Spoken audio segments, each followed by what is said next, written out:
Hello and welcome back to Parley. This one was written by EyePatchNotes, and it's Witch of Contradiction 2.8, the third chapter prologue. By the way, it was not me that wrote Roman numeral 2 and then the number 8. That's exactly how EyePatchNotes wrote it, so that's how I'm writing it too. But this is a little bit of a prologue to part 3. Another side, another story, the Rogue Barian drag drop distance parlay. As before, EyePatchNotes has given a little bit of a summary. You don't have to do these, but I think you write good ones. So let's read it. Pathfinder classes may or may not grant a companion. We talked about this a lot in part 2, the previous EyePatchNotes parlay. The player sums the levels of all such classes that can or did grant a companion, I think, for one competent companion. On the other hand, as discussed previously, a first-level animal companion is worth relatively little, but familiars are more or less ready out of the box. However, both animal companions and familiars are available from feats instead, which solves the leveling issue. There is a dedicated feat to forcibly correct animal companion scaling as well. That being said, EyePatchNotes believes animal companions plateau somewhere in Pathfinder's mid-game. So that's where we're going. Starting with the main body of the parlay, Pathfinder uses the concept of effective druid level to calculate animal companion effectiveness. That is to say, druids are the parent class that companion granting classes and subclasses refer to. See also wizards for familiar features beyond first level. Eldritch Guardian fighters are tagged as wizards for scaling their familiar. I take this to mean that if you get an animal companion from another class, the level that you're calculating for the level of your animal companion effectiveness is that class, but the game refers to it as effective druid level. So if you get a companion from being a barbarian or from taking a feat during a barbarian level, not sure about that part, the game will say effective druid level, but it means like the levels you have in classes that granted you a companion or could have granted you a companion. Anyway, this seems close enough for now. A player can normally have at most one familiar and/or one animal companion, totaling the class levels that grant the appropriate features. For example, the Witch of Contradiction of this series title multiclasses Witch and Fighter for one juiced familiar. While familiars get the bulk of their combat and non-combat viability with a single level, half of the master's max HP, and they mirror their martial score saves and skill bonuses, they do have some more exotic features that take time to unlock. This numerical asymmetry between familiars and animal companions comes to a head with the systemic cost of gaining them. Depending on the player's wants, a single class level can grant the desired feature, like an animal companion or a familiar, but the player could also take a roundabout 2 feats for an animal companion or familiar that scales with the player's effective level, which equals a little less than the player's total level. Here we have a graphic that shows some math for how you'd calculate that. Now, I think what's happening here is that we've taken a barbarian level, and that's where the feat that gave the companion is. So the companion's level is scaling with barbarian levels. I think that's what's happened here. And separately, in a previous parlay, we talked about how different classes have different martial score like modifiers. You could think of this as their like more or less martial classes, and the companions care about that. They're going to copy how much of your martial score you get. So in this example, we have a level 11 or 12 character that has 5 barbarian levels and 6 rogue levels, but rogue is only a 3/4 martial class. So the 6 rogue levels only give you 4 martial score, whereas the 5 barbarian levels give you 5 for a total of, in this case, 9. 10? I'm not sure what the question mark one is. But also the companion's level scales with only the barbarian levels. So its martial score will be this, but its level will be that. I think that's what's going on. And we will in a minute talk about the Boon Companion feat, which gives you 4 extra levels, which I think is different from the companion's martial score, to kind of catch it up a little bit. Anyway, EyePatchNotes continues, we'll leave this up for a sec. Having a non-committal fling with like Wizard 1 or what have you, and still getting a competent martial familiar is a pretty good deal. Barbarians with their full martial scaling and D12 hit dice could be seen as ideal if non-magical masters too, I guess because they have good stats that scale the companion up. While druids and other companion granting classes are not as fortunate because they don't have as good of a martial score, they still have one out, and it's the Boon Companion feat. The abilities of your animal companion or familiar are calculated as though your class were 4 levels higher to a maximum effective druid level equal to your character level. So again, I take this to mean that for this barbarian example, I think what happened is you gained the familiar through a barbarian level, feat. Therefore, the companion's class is barbarian, or like is scaling with your barbarian levels. So you can see here that's 6 at the moment. 5 or 6, I don't know what the 10th level thing is, but whatever, it's scaling with the barbarian levels, I think. And you can also scale that 4 higher, and then your total score is 10, I think, in this example. You couldn't have it be higher than 12. So this would mean, like, if you're a single class druid and you get a companion and you're level 10, your companion has that level 10, and you can't just take Boon Companion and make it be level 14. It can only go as high as your level is. So Boon Companion becomes relegated to catching you up if you got a companion but didn't take full classes in it. It's a very multi-class focused piece of design. Anyway, Boon Companion will kick an animal companion up 4 whole player levels, padding the inherent blow of multi-classing or taking feats to gain an animal companion. Through common player choices, a full fat animal companion costs 1 class level and 1 feat, or 3 feats. Even with Pathfinder's relatively faster feat progression compared to D&D 5th edition, you get more feats, 3 feats is fairly expensive for just one facet of a player's character. Several feat chains do culminate in 4+ feats though, so the feat cost of a companion is not itself unusual, like in the system overall. What EyePatchNotes would like to conclude with is spoilered out. Okay, so I think I'll talk about it for a little bit and then click that part. How about that?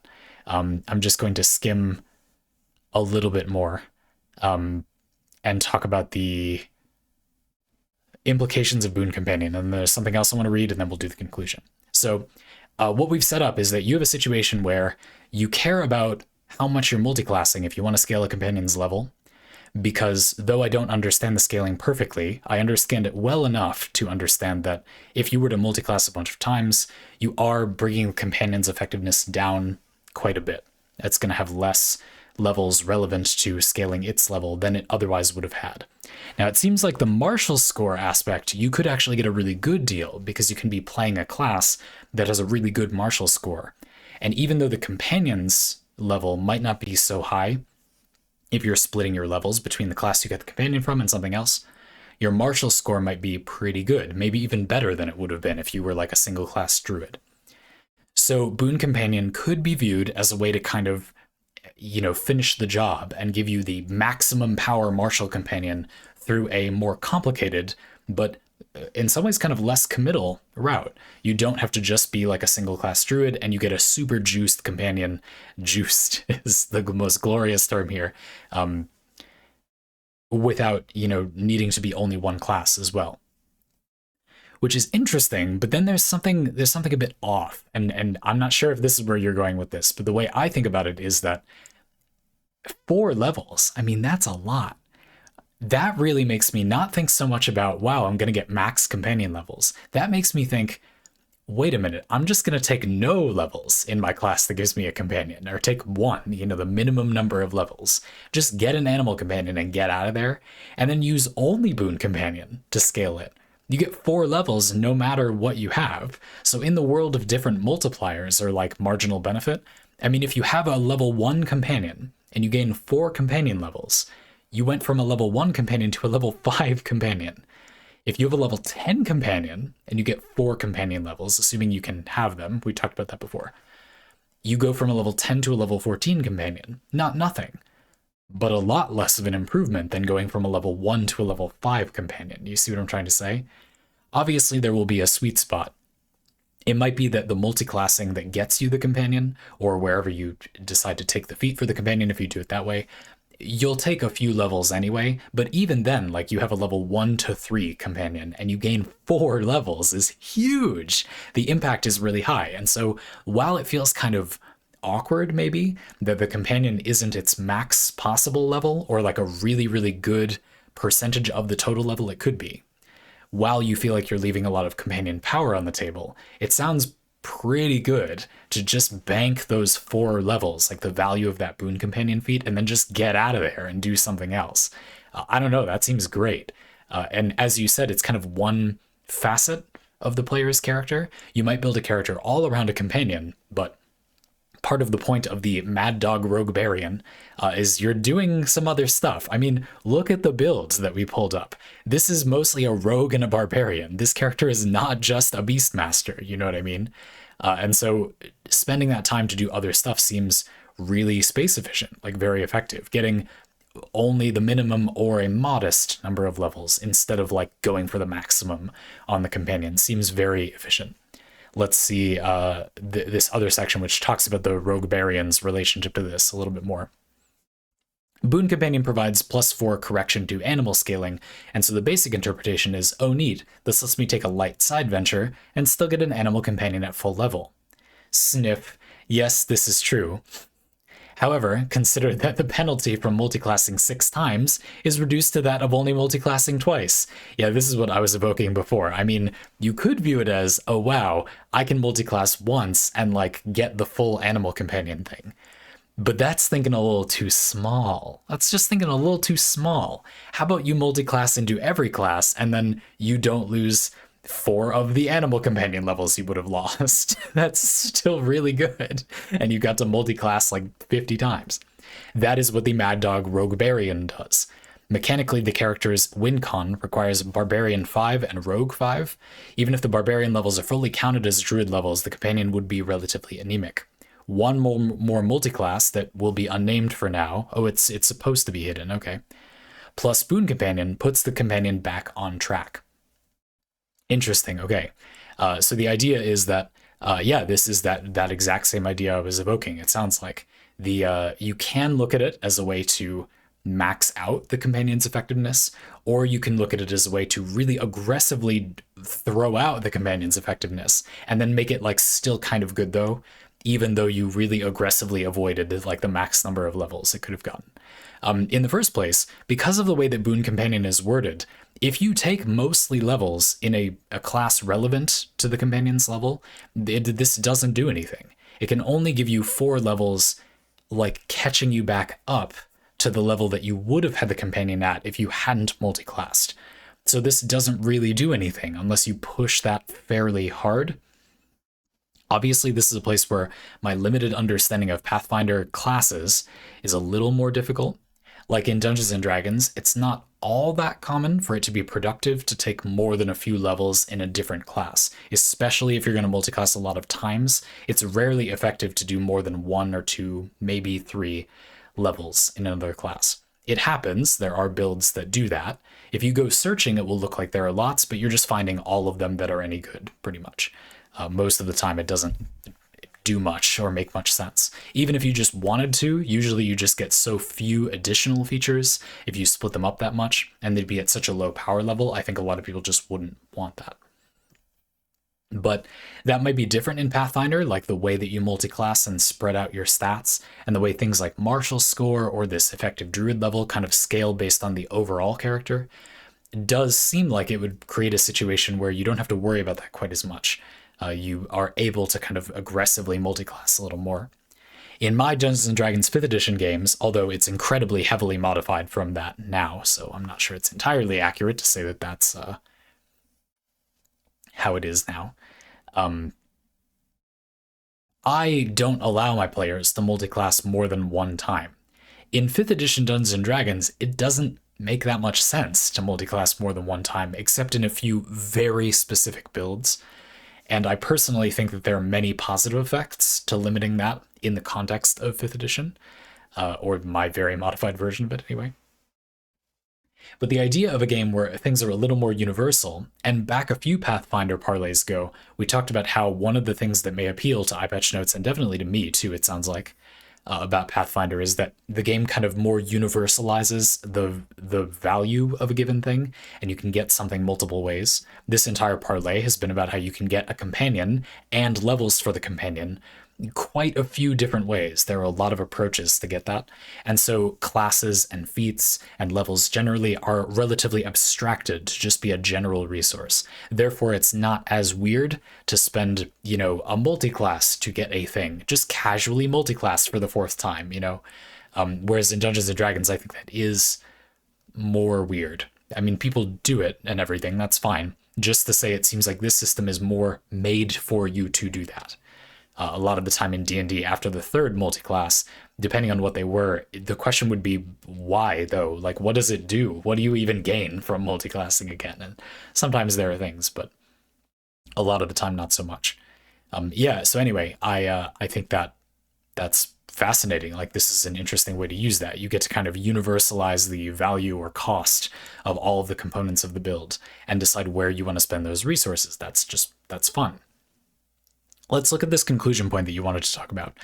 You said what you'd like to conclude with is not having a full fat animal companion is fine. Okay, that sounds like what I was talking about too. Let's see. Pathfinder benchmarks martial scores at +6, +11, and +16. At 0.6 scaling, a martial class that is 0.6 of a martial class, the animal companion would only reach +12 at 20th level, and +16 is impossible. Once the animal companion reaches a martial score of +6, effective druid level 8, future levels could be debatedly considered gravy or extra.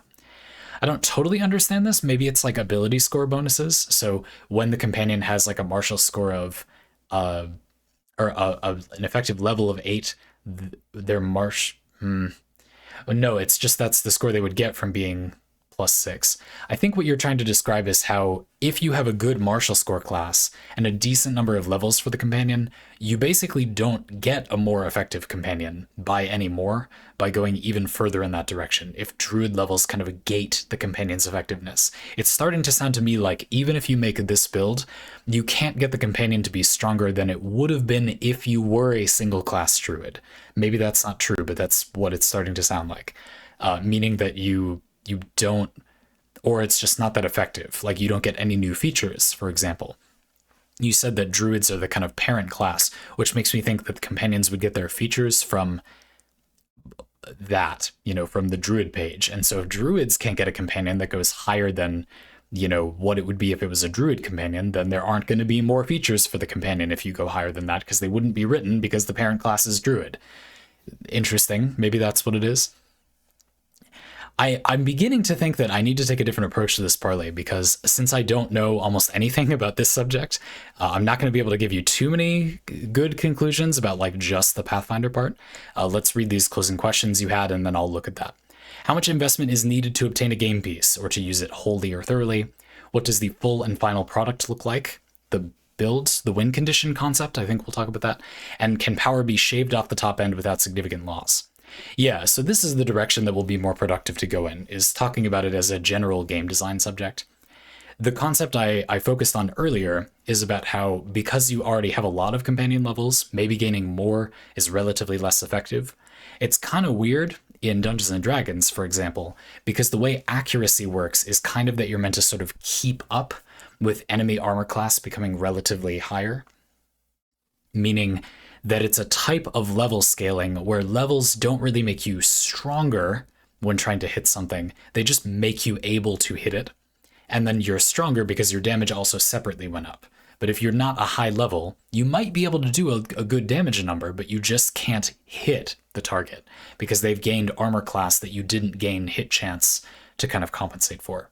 That is a thing that makes it easy to follow Dungeons & Dragons builds.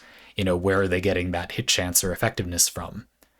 But it could be seen as a kind of hollow way to gain levels. And I don't know if Pathfinder works that way or not, but reading a little aside that I decided not to include, but about touch AC or like types of armor class in Pathfinder, it's pretty interesting, like the ways you defend yourself. It seems like there's multiple layers, or it categorizes different ways to defend yourself, and different spells attack different defenses. That's interesting. It sounds like Pathfinder, or Mathfinder as it's sometimes affectionately called, has here employed an approach that makes it a little bit easier to interact with enemies if you're not as high of a level as them. I don't know, because I have never played this game and only know about it what EyePatchNotes has told me in these parlays, so this is just a guess, but it sounds to me like having a companion that is kind of behind in levels isn't as bad as it would be in Dungeons & Dragons, where the damage would be really good, and you'd be getting a marginal benefit loss from leveling a companion more. Your level 15 companion would have, 3/4 of the damage of what it would have at level 20. But the problem is that it wouldn't have the hit chance that it would have gained along the way. And so while it would have good damage if it did hit, it just wouldn't hit a lot of the time. It sounds like that might be less true in Pathfinder. It's not completely true in D&D 5th edition, but that is definitely a concern. My problem wouldn't be the damage. In that sense, it does just fall off. So the idea of a companion that kind of gets the best of the benefit and then doesn't max it out all the way, because that's just scrounging for scraps that don't add that much, sounds pretty meaningful. You know, in 5th edition, too, it's true that a lot of classes gain very little in their final few levels. So should you be playing a campaign that goes to level 20, you arguably lose very little most classes if you just don't do only that one class. If you go 3 levels into another class, you often lose it's very close to nothing, like next to nothing in the primary class, which leaves you very little reason not to do it.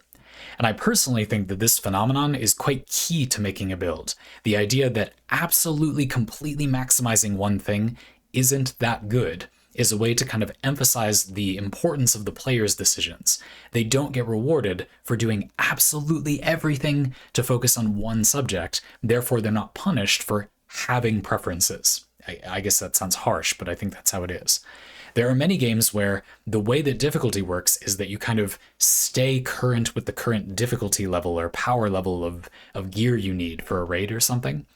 And those systems work fine for what they are, but the reason they often oppose build decisions is that the entire premise is that you get every scrap of damage you can, no matter what it means for your build, to keep up with the game's kind of damage scaling. That sort of spits on the idea that the player would be willing to settle for 95% of the damage because they want this effect, you know? In the first place, I think that the concept of 5% more damage mattering in a game is insipid, generally. But then, of course, I do, because I talk about this damn subject all day. So, I don't know. To me, this conversation reminds me of that. The idea that a very build-focused game design idea is that absolutely completely maximizing something or getting like a very small percentage increase when you already have a lot usually doesn't do anything in a game that cares about your decisions. It usually just has very little to no effect. I don't know. I mean, D&D is an interesting counterexample, is I guess my point. Like, it's sort of a little bit of both, right? It is true that because in D&D 5th edition, your hit chance is often going to go up linearly, enemy armor class like that too. If you got a bonus to your chance to hit, it would arguably benefit you the same at every level, even though you already have a lot, because it catches you up by the same amount no matter what level you're at, unlike damage. For example, let's say at a given level, you're meant to have about +6 to hit to reliably hit enemies' armor, but you did some multi-classing side story shenanigans and you have +4 to hit. But you take Bless, which is a basic low-level spell that you maybe got from the multi-classing you did. That lets you add a d4 to your chance to hit. At least I think that's what it does, off the top of my head. Well, that catches you up by, on average, 2.5, right? And even though it seems like, well, the more hit chance you have, the less meaningful it is to get that hit chance, because getting more inherently doesn't really do anything, but having not enough makes you do nothing because you do not hit, you don't do damage at all. Catching you up by a static 2.5 is actually about the same value regardless of where you are, as long as you, a meaningful amount of the time, do not hit. You know what I mean? Like, unless your accuracy is ridiculous, then it won't be useful. So there's kind of multiple different types of, was that too complicated of an example? Anyway, we're stuck with it now, of kind of marginal benefit loss, of you have a lot already, so is more really that good? There are kind of different types of that. I think for damage, often the answer is yes. It's quite difficult, I think, to have a damage system where there is no marginal benefit loss. That is, it's hard to have a damage system in a game where if you have a lot of the possible damage, getting the same static amount more isn't less valuable. If you have very little damage, getting a set amount of damage is usually better than getting a set amount of damage if you have more damage. But it isn't always the same with accuracy. And so if Pathfinder has a similar system, I would imagine that that's true. Therefore, it should be relatively logical to lose a little bit off the top, as you said, of a game piece, because it will let you reinvest those resources somewhere else, get a relatively effective asset for your character for relatively little resources, and still have most of the effectiveness of the animal companion, which in practice is better than it seems because of the marginal benefit loss. That is, 3/4 of the damage of your companion is better than it seems like it is, because getting the rest would have spent resources equivalent to the resources you spent early on for a bonus that is now worth less in context than, the bonus you would have gotten earlier. So you might as well spend those resources elsewhere. And after all, the first few levels in a spellcasting class give you the same increase in damage as if you got more levels in that spellcasting class. But they also, make you a spellcaster. Let's imagine that you're a level 17 rogue. You can go level 18, 19, 20 as a rogue, or you can go level 1 as a wizard. You only get, the level 1 as a wizard bump in spell effectiveness, but you also gain the ability to do magic, which you did not have at all before, obviously. And if you go to level 2 wizard spells, you gain 3 wizard levels in D&D 5th edition, your spells nearly double in effectiveness and you get way more spell slots. Once you already have a lot of spell slots, gaining a few levels doesn't gain you many relative to the amount you have. But when you have very few, you get way more, of course. This concept is familiar to most of you. So that's a place where this concept appeals to me a lot, and the idea that there are different classes which scaled martial scores differently. This seems complicated, but I can feel that this could become a system that would provide really fulfilling kind of marginal benefit analysis, where you can decide, oh, well, there's this benefit to going a barbarian, and then you have a companion, which is that they scale the martial score really effectively. And so you kind of get a good deal on value. That's a type of build making that I talk about a lot when we stream or in videos. The idea that I often look for builds that are not so much fully dedicated to one concept or a pile of good stuff, but that are kind of a good deal. I get like a cute synergy I like, or a fun combo, a very effective little package, but I get the amount of it that the game will give me for a good price, and then I stop. It often feels like there's a very natural or organic place in the game where I've gotten an amount that was easy to get, and now I would gain only a little more, and the game has kind of passed the threshold where it's easy to get a little more. It's suddenly a lot harder to get a little bit more. In a lot of games, the way that limited space, opportunity cost, and marginal benefit, getting less when you already have more because it's just worth less in the context of how much you have, means that the first few times you get a piece of game equipment or spell slots or martial score or whatever, a game asset, the first few times it's a really good deal. You get you went from none of it to having a lot of it, and then you don't have very much, so if you gain more, you'll usually gain a lot relative to what you had, and you didn't spend that much space yet, so the cost of getting that much isn't very high yet. But it incredibly rapidly becomes really high. You get less and less space on your build as you get more and more of this resource from somewhere, and you also have more and more of it, so you have less and less to get. And you took up more and more good places to get that resource, so there are less and less big chunks of it to be getting. You have more of it, you're getting less of it every time, and you have less space to get more of it. So incredibly rapidly, it becomes ineffective to get more. I would go so far as to say that in most games, getting more than like 2 sources of something ends up being really bad, which might sound crazy, right? What do you mean 2 sources of it? Games have wildly different amounts of marginal benefit and opportunity cost. But the thing is that because there's all those forces scaling down how much, marginal benefit you're getting, I think in many cases, once you've gotten 2 or 3, the game is just unlikely to give you much of a good deal unless it has an absurd number of things you can pick from. In Path of Exile, the gigantic passive tree means, yeah, sure, you can probably get value out of picking something more than 2 or 3 times, but that's only because there are like 100 different places you can pick stuff. If the game has an anywhere near terrestrial amount of options, you can imagine there would be a surprisingly reliable number, single-digit number, 2 or 3, I don't know. I'm just making it up off the top of my head, but I bet it is like that, where things rarely feel like a good deal if you pick them more than 2 or 3 times. You see what I mean? Sort of somewhat regardless of what the game system is, simply because the benefit scales down so much in so many multiplicative ways. Anyway, I think the other thing to close on for this topic is the idea of a kind of win condition for the build, because that's also connected to the idea of the benefit of gaining a single stat, like effective companion level or martial score or whatever. It's also connected to that idea scaling down. having a kind of win condition for a build is a really interesting concept in Pathfinder and D&D, because it often involves, what level does the build kind of turn on or do its thing? The big thing that you want to do, the fantasy of the build maybe.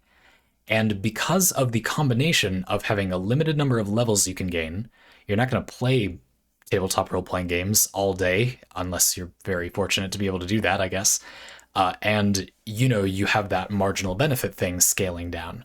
You probably won't be able to get more than so many win conditions in the build before you don't have the space, or you don't have the space to be able to avoid not getting very much of them, or it would scale down the benefit of getting a lot of them. So for example, in 5th edition, I have a lot of builds where it's pretty common to combine 2 subclass abilities. You get them at level, usually 2 or 3, sometimes at level 1, but let's just say at level 3 for simplicity. So this character will turn on when they're level 6, right? Well, because they have 2 multiclasses active, and they kind of turn on at level 6, if they're scaling with physical damage or spells or whatever, if they don't take more levels in something that increases those things, they're not going to get the key features before the game is just over. Let me give you an example. Let's say you're playing a fighter rogue, for example, for some reason, and you're playing an Echo Knight as well. I don't know what rogue subclass. Let's not worry about it too much for now. You get your Echo, which lets you have a kind of duplicate, sort of like a copy, but not exactly of yourself, an echo of yourself on the battlefield that you can attack from. You can attack from either position. And then you're a rogue. At level 3, you get your subclass, which will do some horrible nonsense to the enemy. And maybe you're using the echo to line up that big damage. Now, if you don't keep progressing as a rogue, then you won't get more sneak attack damage, which is where a lot of the rogue's damage comes from. That first hit, when you've fulfilled the sneak attack conditions, does a ton of damage, but it only scales with your rogue level. And if you don't keep leveling up as a fighter, you could get extra attack from somewhere else. Most martial classes get it at level 5. Level 5 in that class. So you could get it from a different class, but you would have to take the full 5 levels in that class rather than just 2 more as a fighter.